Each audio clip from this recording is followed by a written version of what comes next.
All right, all right. Uh, hi, everybody. Welcome to Hi. hi, everybody. Welcome to another episode of Is that an ITAOB or a D&D podcast? Or for today, a role-playing podcast because we're going to be talking about a little different things today. So I hope you enjoy. But first of all, hi, I am DM Joe, one of your hosts today, and this here is Cristina. Hi, I'm Cristina. I'm your other host because we are both the hosts. What? Yes, correct. And It's been a today we're gonna day.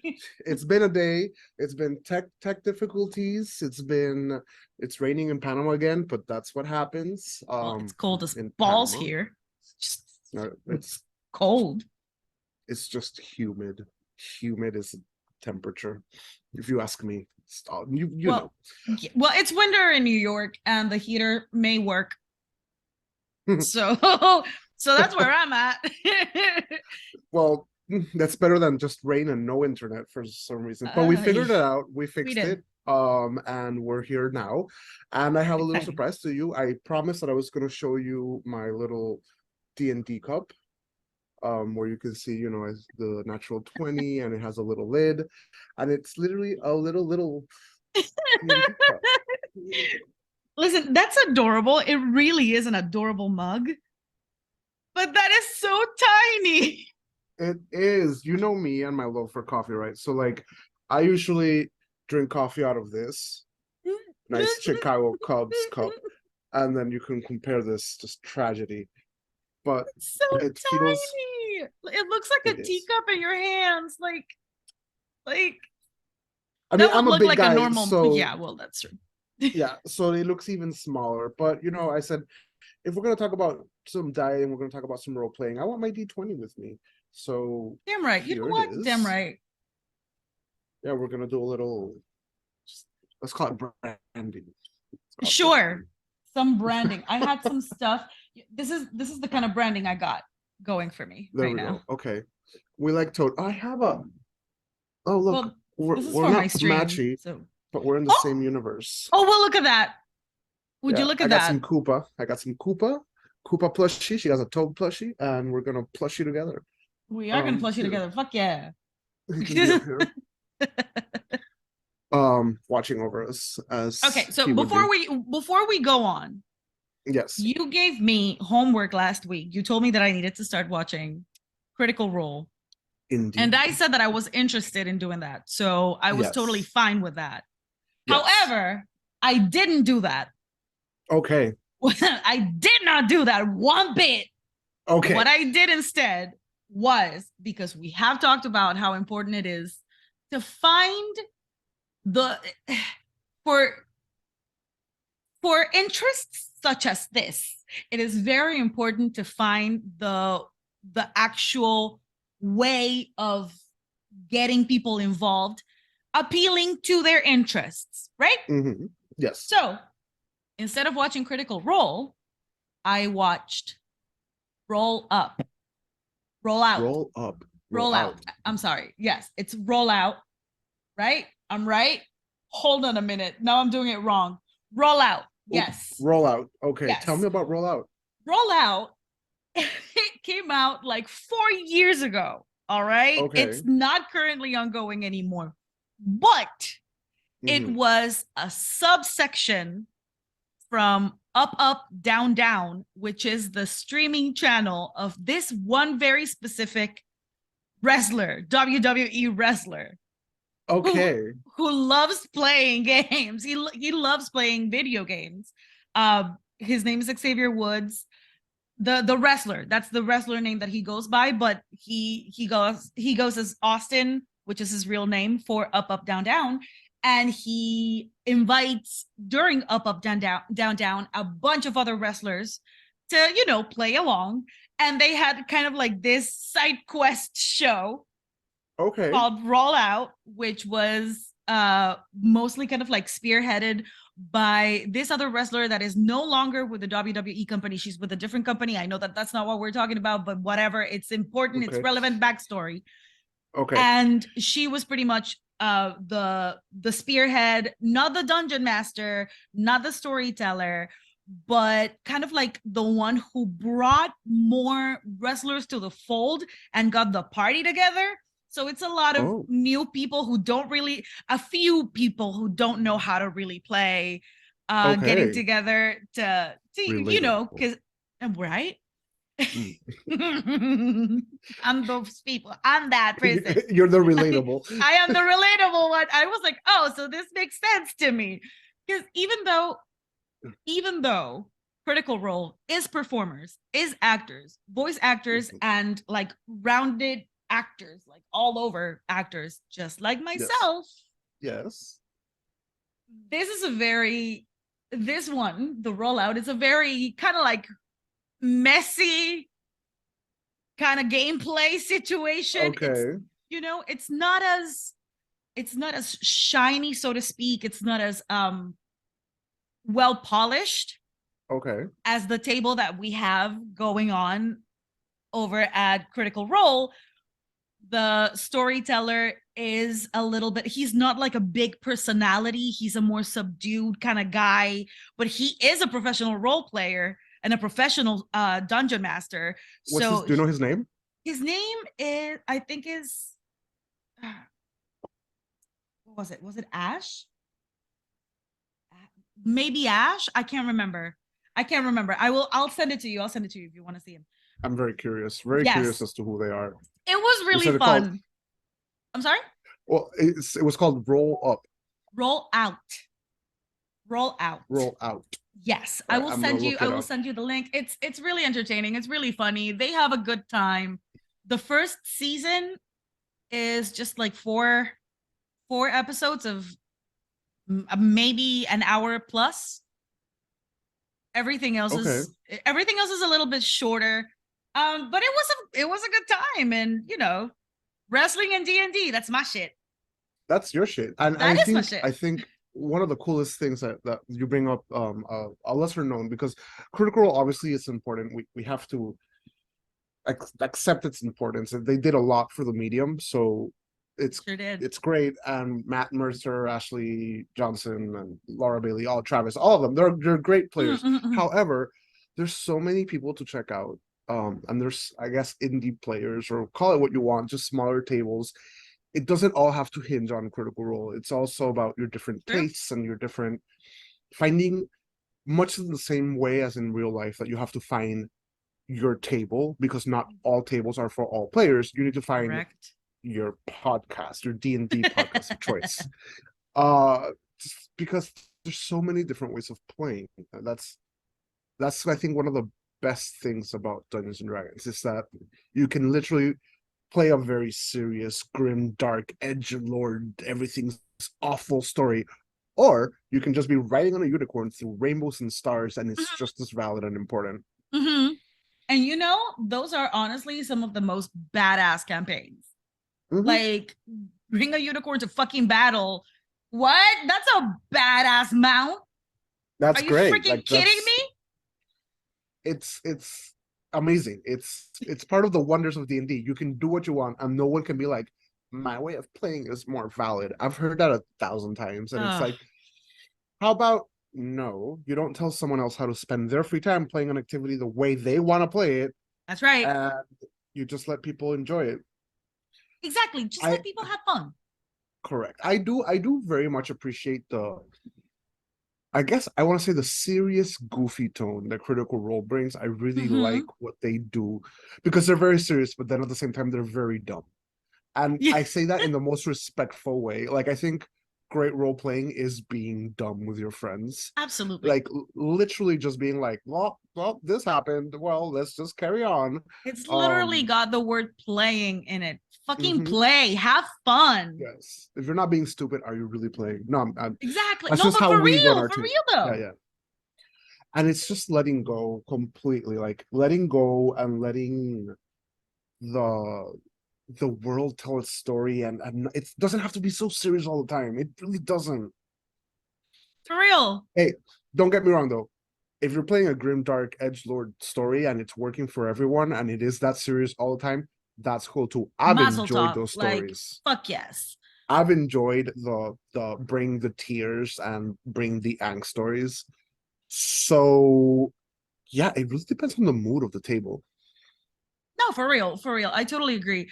This table in particular, this well, the few episodes I was able to watch, because I didn't get to watch the whole seasons of the but the little bit that I was able to watch, they just have so much fun.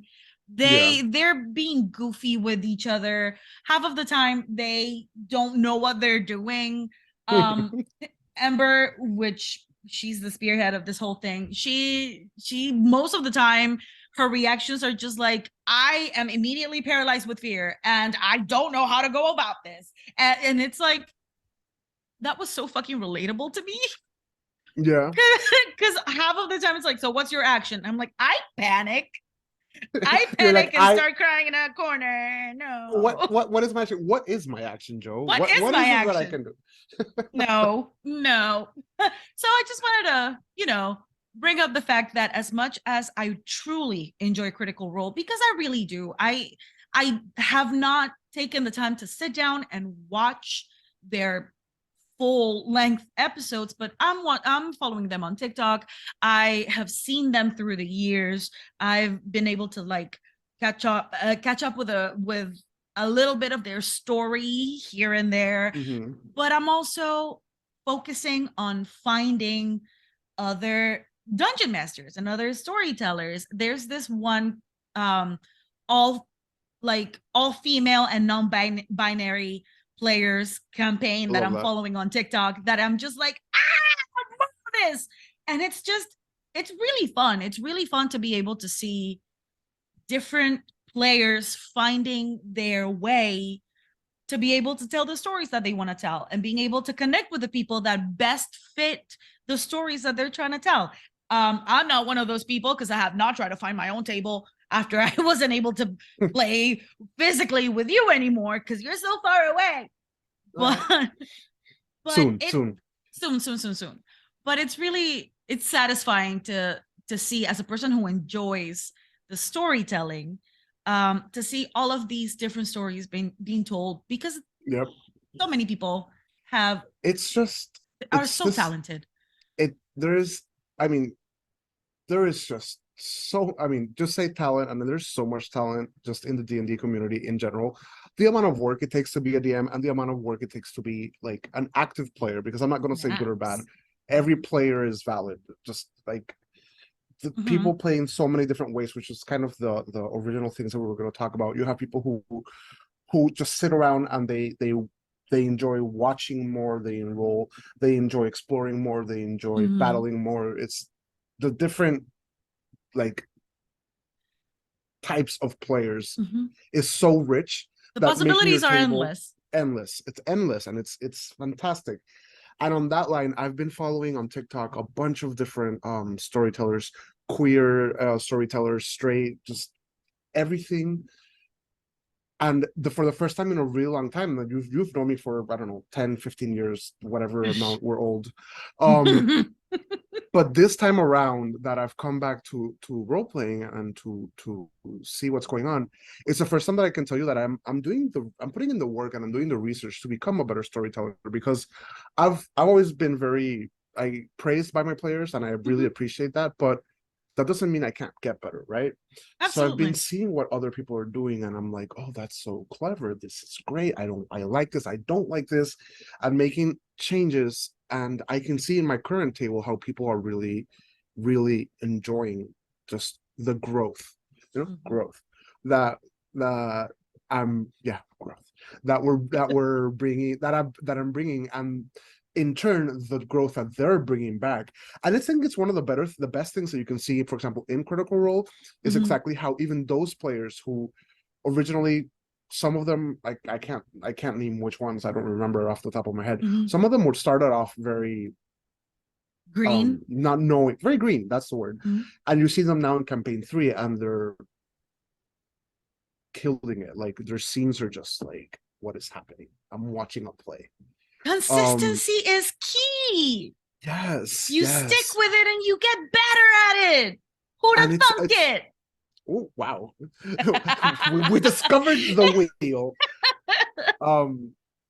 So it's really good. And then I mean, you mentioned something that I want to mention. I live in Panama, and the mentality here, you and I are very liberal in the way we live our lives and Yeah, think. we And are. I've always included in my stories, for example, POCs, queer Mhm. characters. It's just I like all of it. They all have to be included. Um, but I live in Panama, and I know the reality that we live in. We live in a very different society of the conversation that happens in the United States and all of this.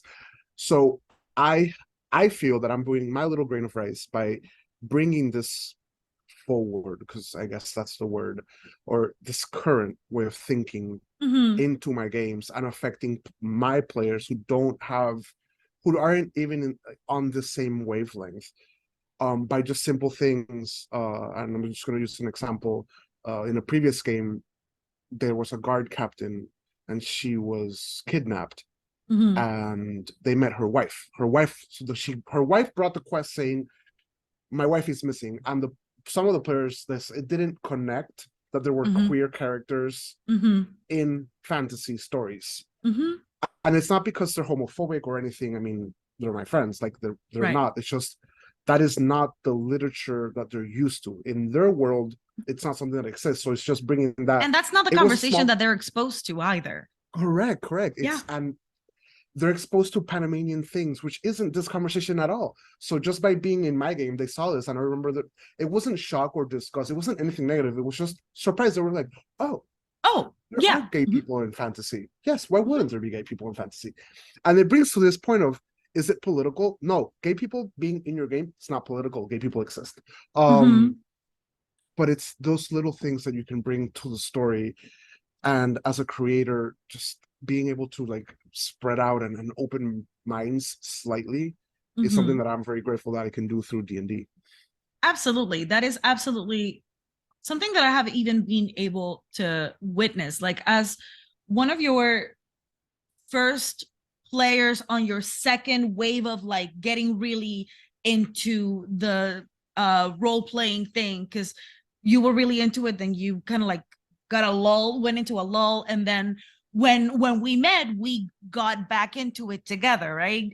Got Mm-hmm. into it for the first time, and you kind of like guided me through it. It was all great, but because of who we are, who you and I are, the queer conversation was very natural, was very Yeah, like, it was very easy to just weave that in. However, when I then played with you years later, after years of not being able to play, and then we find ourselves in a situation of a pandemic where we have the time, and being able to play with these new players whom are all fantastic, and I have made really good connections with the new people on the table, but I also realized that the conversations that I was having with you when it mm-hmm. was just us playing were approached differently Yes, by these new players.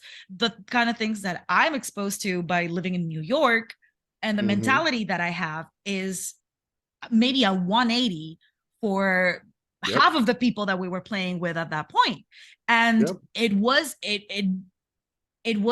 bit of a shock for yeah, both of us, for them to be hearing people like me talking the way that I was, and for me being like, "Oh, okay. yeah. So this is the okay." So it's really interesting how these things play out, how we find ourselves growing and learning Mm-hmm. from those that we are currently playing with, just by being in a place, in a space, I meant, where not everybody's background or reality Yeah. is the same. You know what I mean? I I have to make just continuing Mm-hmm. in queer Mm-hmm. culture Mm-hmm. in role playing games. Mm-hmm. One of my players, they're a married couple.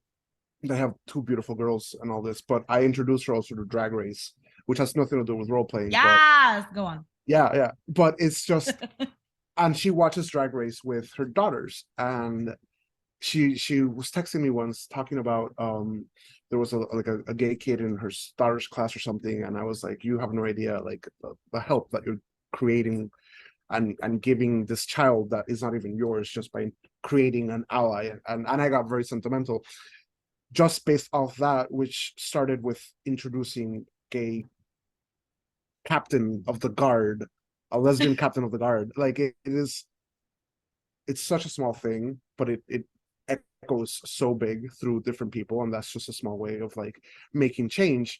And the reason I bring this up, which I think is important, which is the main thing that we were going to talk about today, being the unofficial Dragon Age Day. One of the biggest things that Dragon Age ever did. First of all, hi, I'm Joe. I'm addicted to Dragon Age. And just as a parenthesis, today is the unofficial Dragon Age Day. That doesn't mean that today is when this episode is being released. So at the point when people are able to be hearing this, that's what's happening right now. Today is yes, which is one of the reasons that we're talking about queer gaming and queer spaces. Is Dragon Age was that game for a lot of people. Yeah, me included. Me too. I remember me three. You playing Dragon Age Origins and being able to have a gay romance with Sevran or Liliana, mind blowing. I can never express to BioWare, Mark Dara, David Gator, Mike Laidlaw, Patrick Weeks, Karen Weeks, all of these people. See, giant nerd fan here of Dragon Age, but I could never express to them the importance that that game had on me and on people that I know, just because they allowed for gay romance. For real. Is absolutely amazing. And to put it in like front and center, that your main character could be in a gay relationship while saving the world and fighting the evilists. Amazing. Clap, naps, all of the praise. Because like that was definitely my first experience to queerness in a game like that, where I was able to choose queerness. Because there were queer characters before and all that, but even though they existed, that didn't necessarily mean that me as a player, my character was able to engage with these, or at least I was not exposed to that. I think the only game that I remember that you could be queer before, that was The Sims, and it was still I was gonna say before Dragon Age, my only experience was me creating my own narrative and just taking my two female characters and just go, now kiss. Like, now kiss, yeah. You know, so and then you have this game, you have Dragon Age, which basically what happened with them was BioWare, they were making Baldur's Gate 1 and 2, and then they said, you know what, we're going to make our own intellectual property, our own IP, and we want to keep it in a fantasy setting. So I don't remember the first person who was writing the lore. He started writing it, and then David Gator got involved, and they started creating this lore of Dragon Age and everything. Here's a fun fact: the world of Dragon Age is called Thedas, and what it basically stands for is the THE Dragon Age setting. DAS. Holy shit! I had no idea. Yeah. Oh that's my God. God. that was the placeholder name that eventually it stuck. And right today, before we started recording, I was watching David Gator speak, and he was like, he's like, don't quote me on this. I'm going to quote him on this. He says the original name that they were going to go with was Paldea, which is really funny because that's the name of the Pokemon world. Currently playing on Paldea, so that's fantastic. Fuck yes. Exactly. Also, if you're not playing, what you doing? Like, Pokemon Scarlet and Violet is absolutely freaking amazing, and it's got Spanglish, and that's got me all fucked up. Okay, it's great. It's a great buggy mess. I'll fight anyone that says otherwise. It's a great buggy mess. So they created this setting, which the idea that David Gator has spoken a lot about is he took Dungeons and Dragons and he's like, what do I not like about Dungeons and Dragons, and how do I adapt this and make my own setting? And one of the big things that he's spoken about is, so you've always had, you know Tolkien elves, right? If I ask you, Cristina, describe Tolkien elves, what would you say to me? White and holy and like that's like the noise that comes with them. Yeah, no, so for real, like it's very that, and it's not bad. I mean, that's what the original idea for. I mean, the whiteness is bad, but like the rest of it, the whole like very pristine, very holier than thou. Like, that's fine. Like, that's fine. However, he was like, why do all elves have to be like that? So he went out and said the elven empire fell. So now they're basically refugees, and in some areas of the world, yeah, and in some areas they're slaves, and he flipped it. He put it on its head. And nothing like that I had never seen any form of literature that took me off guard. Yeah. That took me off guard. I remember when I was first starting Dragon Age, because you told me you're gonna fucking love this game, and I was like, okay. And when I started it, you told me choose your race, and I was like, I'm gonna be an elf, and you're like, are you sure though? And I was like, oh, but they're pretty. He's like, yeah, but in this game, you might want to reconsider that. This is your first time playing. Do you want to make things harder on yourself? And I was like, no, I really don't. I don't. So I want to do a trigger warning, because if we're going to the conversations about the elf origin stories, which are important, I want to just say trigger warning as and other concepts. The fact that you could play Dragon Age and your three options as an elf were you're either living in the forest out of like basically a nomad tribe. You could play as one of the most poor refugees in a city that basically live in the equivalent of ghettos correctly. Like, they live in elven ghettos. And if you play a female character, there is a very heavily implied SA situation. If you play as a male, your cousin is the one that you have, like, gets in that situation. And then the third one, you're basically trapped in a tower because you're a mage. There is no good elven start point. Everything is awful. Yeah. I found that storytelling to be strong, compelling, and so much bigger than anything I had ever seen in any fantasy. And it's one of the main reasons that I absolutely fell in love with it. 1000%. And it's one of the reasons, that now, if we have a D&D podcast or role-playing podcast or whatever, I think Dragon Age is something that you'll hear from me again, use as very core examples on good storytelling and choices and things that matter to a player. Absolutely. I just recently started playing it again on my stream. Well, and by recently, I mean like a few months ago. And I had to stop. Inquisition. I haven't finished Inquisition. I haven't finished any of the three. But that is my own problem. That is my own issue, because I do get motion sick very quickly. And games that require me to handle my own perspective, that shit throws me off. That really messes with my vertigo, and it's harder for me. So, like, I can watch somebody play Dragon Age, but me playing Dragon Age is very it's a hassle, and I can do it, but it will take me longer than it should, because I recognize that I have that issue. What are my alternatives? Take a Dramamine before I freaking play. I don't want to be taking a Dramamine every day. You know, you know what I mean? Yeah. So it is harder for me to play the game, but I love it. I absolutely love it. So whenever my husband plays it, I'm just sitting there like, and now what? Story. It's the story. The story's so good. The lore of that game is just talking about it, and because today is Dragon Age Day, and because they released it's not a trailer, it's a cutscene from the game. They released that today. I know, I feel, I hope, I pray, I beg in your heart of Dragon hearts. Age, that Dragon Age Dreadwolf Dad for short, Dragon Age Dreadwolf Daddy, which is Dragon Age 4, gets released in December next year. I feel that I'm on my way to my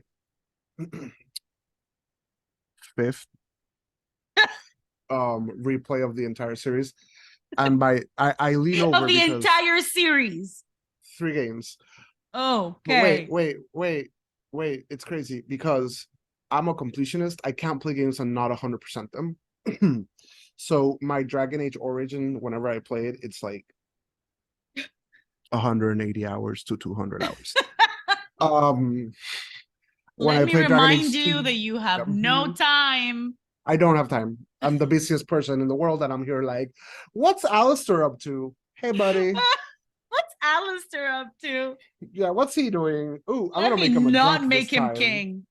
Yeah, I'm gonna make him a drunk and bitter and see what happens in Dragon Age 2. I already know. I've already done that option. Oh But my here god. we are. But here we are. Um Oh boy. yeah. So Oh, it's spoiler, I guess, in case you haven't played oh any of I have to say, it. is it a spoiler if the game is It's 20 years old?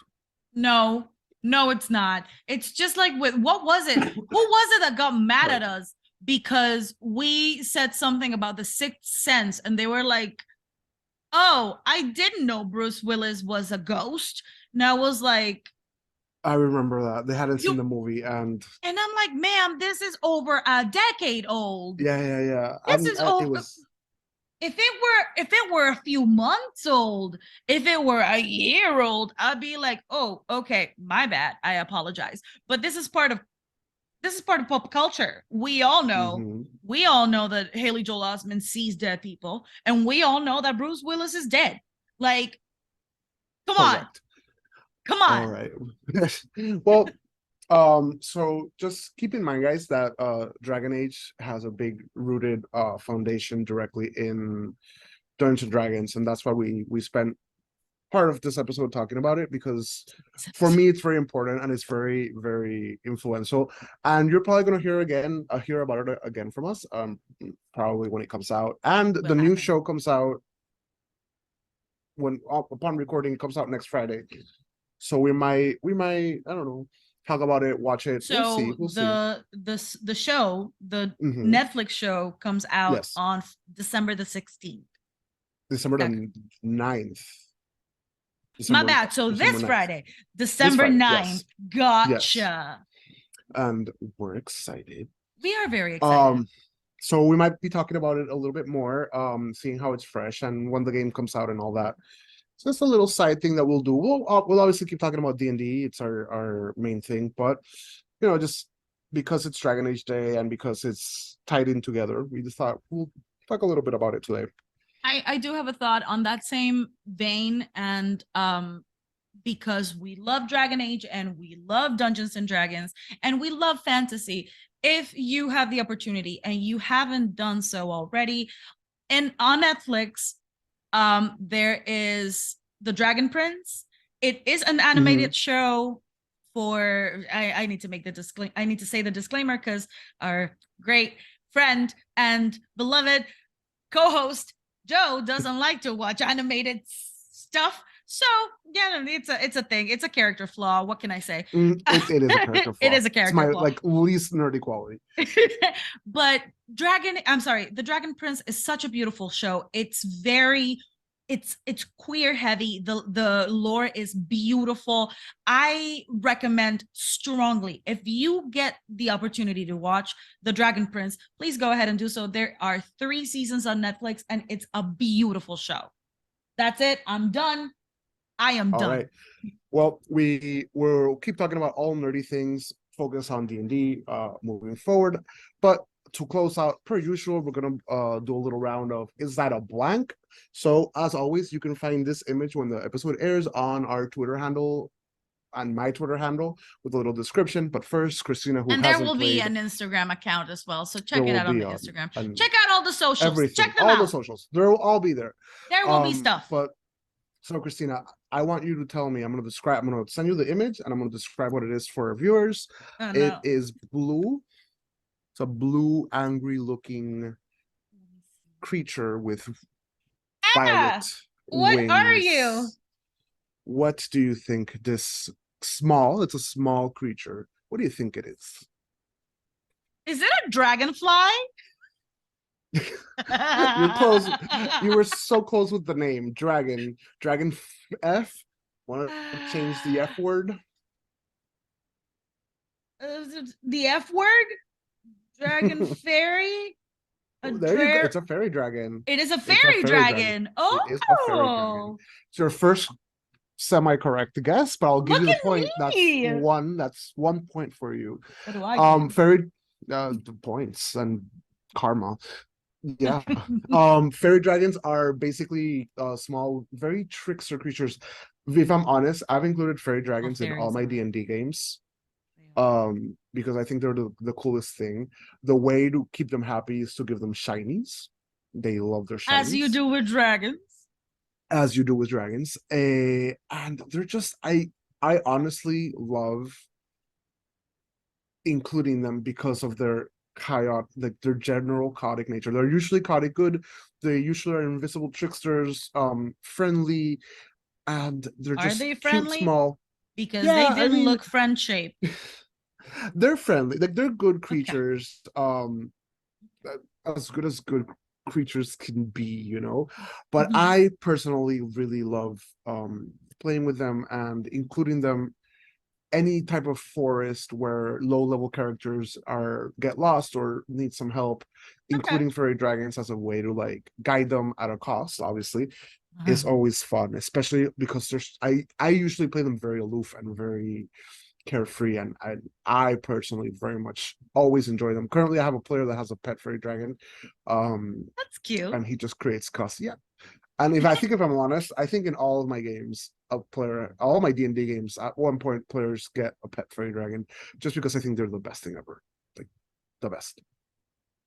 All Do you have right. any questions about fairy dragons? About fairy dragons, Yeah. do they blow fire? Do they spit fire? Do they spit other stuff? They have something called euphoria breath, which they exhale euphoria gas, So they get you which high? you either lose your action or you don't Oh. move. You don't move in general. It just yeah. I would personally describe it as it gets you so stoned that you're just kind of like. Because I was gonna say that sounds like a rave at somewhere.